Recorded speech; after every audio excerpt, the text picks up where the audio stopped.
আশুরা হচ্ছে বিজয়ের দিবস মুসলমানদের জন্য, মুমিনদের জন্য, আল্লাহ বিশ্বাসী মুসলমানদের জন্য এটা হচ্ছে বিজয়ের দিন।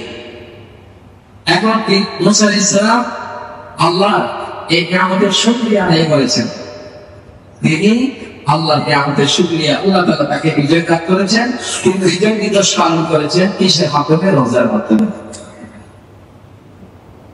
তিনি গান বাজনা উৎসব খাওয়া দাওয়া এইগুলো না করে তিনি রোজা রাখার মাধ্যমে আল্লাহর এই নিয়ামতের শুকরিয়া আদায় করেছেন। আমরা বিজয় দিবস পালন করি নাচানাচি কুদাকুদি গান। আমাদের বিজয় দিবস আর নবীদের বিজয় দিবসের মধ্যে পার্থক্যটা কোথায়?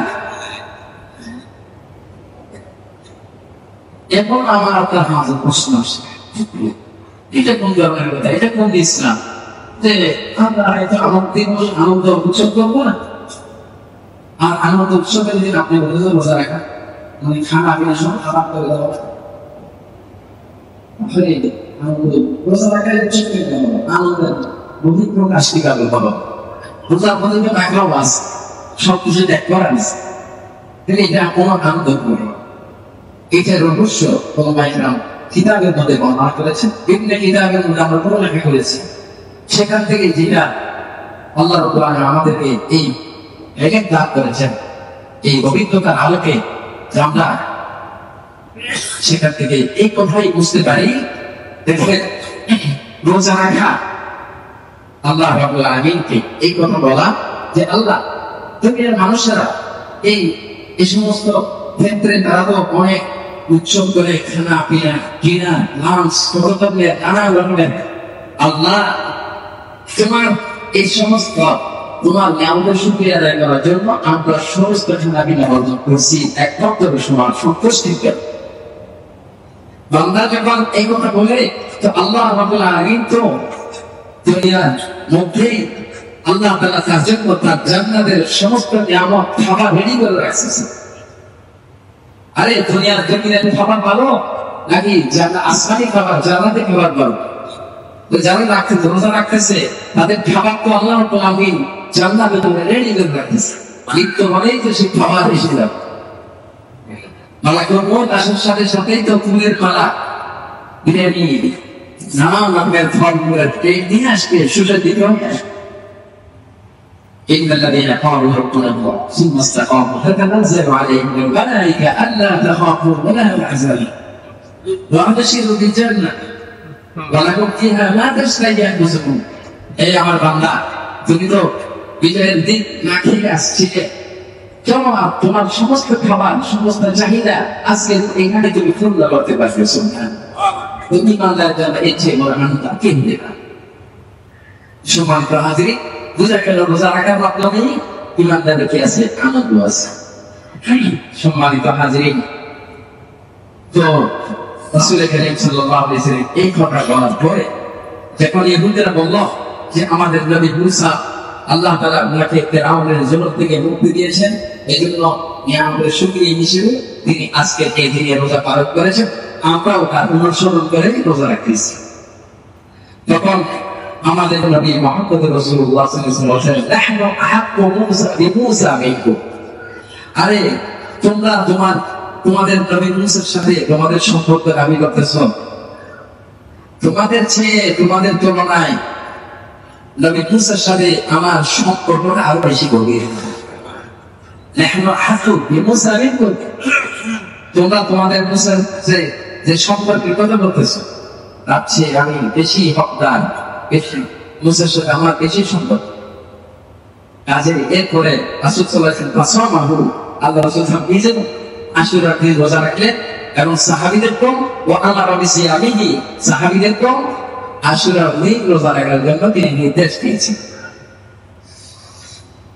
এটা কোনো রমজান মাসের রোজা ফরজ হওয়ার আগে ইসলামের প্রাথমিক যুগে এই মুহররম মাসের দিন রোজা রাখা এটা ফরজ ছিল, রমজান মাসের রোজা ফরজ হওয়ার আগে। এরপরে যখন রমজান মাসের মানে একদিন দুই দিন রোজা রাখে যখন উম্মত অভ্যস্ত হলো রোজা রাখার, তারপর আল্লাহ রাব্বুল আলামিন পক্ষ থেকে জেনারেল বিধান নাযিল হয়ে গেছে, ইয়া আইয়ুহাল্লাযীনা আমানু কুতিবা আলাইকুমুস সিয়াম কামা কুতিবা আলাল লাযীনা মিন ক্বাবলিকুম লাআল্লাকুম তাত্তাকুন শাহরু রমাদানাল্লাযী উনজিলা ফীহিল কুরআন হুদাল লিন-নাস ওয়া বায়িনাতিন মিনাল হুদা ওয়াল ফুরকান ফামান শাহিদা মিনকুমুশ শাহরা ফালইয়াসুমহু। যারা রমজান মাসে পাবে, রমজান মাস পাবে, ফালইয়াসুমহু, বাধ্যতামূলক এখন তোমাদেরকে রমজান মাসের পুরা রোজা রাখতে হবে। এই আয়াত যখন নাযিল হলো তখন মুহররম মাসের 10 তারিখে রোজার যে বিধান, যেটা ফরজ ছিল, এটা ফরজের বিধানটা রহিত হয়ে গেছে। এখন এটা বাধ্যতামূলক না, এটা ঐচ্ছিক বিষয় হয়ে গেছে। এটা কোনো আশুরা রোজা রাখার ইতিহাস। তো আল্লাহ রাসূল সাল্লাল্লাহু আলাইহি ওয়াসাল্লাম নিজেও আশুরার দিন রোজা রাখছেন এবং সাহাবায়ে কেরামকে আশুরার দিনে রোজা রাখার জন্য উৎসাহিত করেছেন। এবং উৎসাহিত করতে গিয়ে রাসূল কারীম সাল্লাল্লাহু আলাইহি ওয়াসাল্লাম ইরশাদ করেন, সহিহ মুসলিমের বর্ণনা, সিয়ামু ইয়াউমি আশুরা আহতাসিবু আলা আল্লাহি আন ইউকাফিরা আস-সানাতা আল্লাতী ক্বাবলা। আশুরার দিন একটা দিন রোজা রাখলে এর বিনিময়ে আহতাসিবু আলা আল্লাহ, আমি আল্লাহর কাছে আশাবাদী, আন ইউকাফিরা আস-সানাতা আল্লাতী ক্বাবলা, আল্লাহ রাব্বুল আলামিন এই একটি রোজার বিনিময়ে তার অতীতের 1 বছরের গুনাহ মাফ করবে। সুবহানাল্লাহ। অতীতের 1 বছরের গুনাহ, একটি রোজা রাখলাম 1 বছরের গুনাহ। এই রোজা রাখা দরকার আছে না? একটা বছর, একদিনের রোজার সাধনা 1 বছরের বেনিফিট। আল্লাহ রাব্বুল আলামিন কত মেহেরবান, কত দয়াবান, বান্দাকে বান্দার গুনাহ মাফের জন্য কত ব্যবস্থা রেখেছে। রমজান মাস পুরা দিয়েছে বান্দাকে গুনাহ মাফ করতে। এরপর রমজান মাস শেষ করতে হইলে ওদিকে জিলহজের মাসের মধ্যে 10টা দিন 9টা দিন রোজা রাখার মাধ্যমে বান্দার গুনাহ মাফ করতেছেন। এরপর আবার আসতেছে মুহররমের 10 তারিখে আশুরার রোজা। আল্লাহ তাআলা এর মাধ্যমেও বান্দার গুনাহ মাফের জন্য অনেকটা উপায় আল্লাহ তাআলা সৃষ্টি করে দিয়েছেন। আলহামদুলিল্লাহ। এজন্য রাসূল সাল্লাল্লাহু আলাইহি ওয়াসাল্লামের সাহাবীরা এই উৎসাহ বাণী শুনে তার নিজের রোজা রাখা শুরু করলেন এবং এমনকি তাদের বাচ্চাদেরকেও রোজা রাখার জন্য তারা এভাবে অভ্যস্ত করে তুললেন। সাহাবায়ে কেরামের মধ্যে যারা কিশোর বয়সে ছিল, বাচ্চা 9 বছর 10 বছর, যে বছর রোজা ফরজ হয় না, সাহাবীরা তাদের সন্তানদেরকেও মুহররমের 10 তারিখে রোজা রাখার জন্য উৎসাহিত করতেন। পরিবারের সবাই রোজা রাখলেন, বাচ্চাদেরকেও রোজা রাখিতেন। তো বাচ্চা যখন জোহরের পরে আসে তখন বাচ্চা, আম্মু আমার কি রাখছে ভাত দাও, বলে না?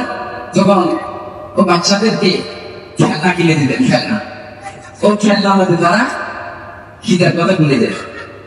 এইভাবে সাহাবায়ে কেরাম তাদের সন্তানকে রোজার শিক্ষা দিয়ে তাদেরকে ইসলামের মেইন স্ট্রিমের সাথে শৈশবকালে সম্পর্ক করে দিয়ে ইসলামের মূল ধারার সাথে, ইসলামের মূল চিন্তা চেতনার সাথে তাদের বাচ্চাকে, সন্তানদেরকে এইভাবে তারা সম্পৃক্ত করে দিয়েছে। সুবহান, রোজা রাখার মাধ্যমে কি চমৎকার।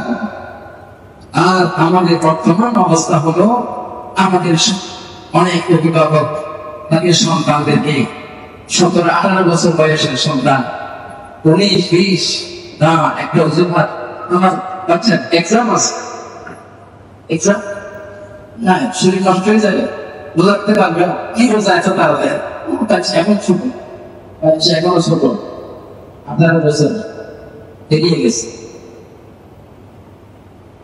তো এভাবে সন্তানদেরকে নষ্ট করা হচ্ছে। আপনি আপনার সন্তানকে একটা কথা, জেনারেল একটা কথা, অথেন্টিক একটা কথা আপনি মনে রাখবেন আজকের জগতে, আপনি আপনার সন্তানকে ইসলাম থেকে, আল্লাহ থেকে যত দূরে রাখবেন, এই সন্তান তত বেশি আপনার থেকে দূরে সরে যাবে। এটা বাস্তব। বর্তমান সোশ্যাল মিডিয়াতে আমরা দেখতে পাচ্ছি অনেক সন্তানরা, বড় বড় ডিগ্রিধারী সন্তান, ব্যারিস্টার, বড় বড় ইঞ্জিনিয়ার, বড় বড় ডক্টর, আমি সবাইকে বলতেছি এইগুলো বললে অনেক ডাক্তার সাহেব না না কিছু হবে না, যারা এগুলো করে। তো এই সমস্ত এরকম বাবাকে তার কষ্টের জীবন বিল্ডিং থেকে বের করে রাস্তার দূরে নিয়ে এসেছে। কেন? এই বাবা তার সন্তানকে আল্লাহ থেকে, ইসলাম থেকে, রোজা থেকে, নামাজ থেকে, দিন থেকে দূরে রাখছে, ফলাফল তাকে ভুল করতেছে। আর একটা প্রবাদ আছে, যেমন কর্ম তেমন ফল, যেমন কর্ম তেমন। এখন আপনি চোখের পানি ছেড়ে দিচ্ছেন, আমার একটা ছেলে পুলিশ, ডক্টর, প্রফেসর, আমাকে তারা দেখে না। আজকে আপনি এই অসহায়ত্বের শিকার কেন হবেন? কারণ আপনি শৈশব কৈশোর অবস্থায় আপনার সন্তানকে আল্লাহর সাথে, দ্বীনের সাথে সম্পৃক্ত করতে পারেননি। এটা পরিণাম আপনাকে ভোগ করতেই হচ্ছে। এটা দুনিয়া আর আখিরাতের মধ্যে আছে। এই জন্য যদি সন্তান থেকে শেষ বয়সে সন্তান থেকে যদি সব পেতে চান, সন্তানের আচার ব্যবহার থেকে হৃদয় মন যদি জোগাতে চান, তাহলে শৈশব কৈশোর থেকে তাদেরকে আল্লাহর সাথে সম্পর্ক করে দিতে হবে। আল্লাহর সাথে সম্পৃক্ত করে দেওয়ার মাধ্যম হচ্ছে সালাত এবং সিয়াম। মসজিদে আপনি আসতেছেন, বাচ্চাটাকে নিয়ে আসতেন, তাহলে আপনি আপনার সন্তানকে আল্লাহর সাথে, দ্বীনের সাথে সম্পৃক্ত করেন, আপনার দায়িত্ব শেষ। এইভাবে যখন মহররম মাস আসতেছে, 10 তারিখ তিথি রোজা রাখা, বাচ্চাদের রোজা রাখা। ওই দিন কি স্কুল আছে? 10 মহররম দিন স্কুল আছে, কলেজ আছে, ভার্সিটি আছে না? সব বন্ধ। তাহলে আমরা কি করব? আমরা আমাদের একটা সুযোগ আছে, মুসলমান কান্ট্রি, মুসলিম কান্ট্রিতে ছুটি নাই। আমাদের দেশে মুসলিম কান্ট্রি, নামের মুসলমান কান্ট্রি। তো এই জন্য নাম হিসেবে তো আছে মুসলিম দেশ। তো মুসলিম দেশ হিসেবে ছুটি আছে, তাহলে আমরা একটা রোজা রাখতে পারি। আল্লাহ তাআলা আমাদেরকে, আমাদের সন্তানদেরকে ইসলামের সাথে সম্পৃক্ত করার তৌফিক দান করুন। আমিন।